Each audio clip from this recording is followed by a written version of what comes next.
జై భీమ్ లాంటి సినిమా కూడా వస్తుంది, సూర్య గారు తీశాడు. ఆ, అది కూడా చెప్పాలంటే ఒక కాంట్రవర్షియల్ సినిమాలే.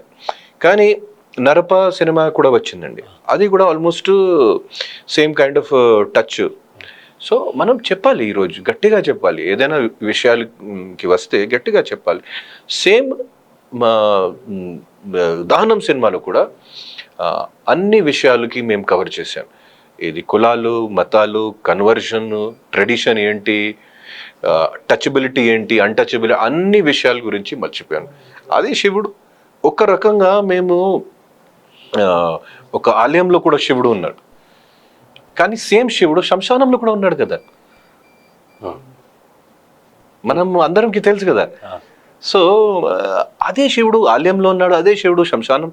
సో ఇదేంటి యాక్చువల్గా దాని వెనకాల ఫిలాసఫీ ఏంటి, అది మా డైరెక్టర్ గారు చాలా చక్కగా, చాలా నీట్గా, ఏమీ కాంట్రవర్సీ లేకుండా తీశారు. అది తర్వాత 31st తర్వాత తెలుస్తుంది audience will take from that film.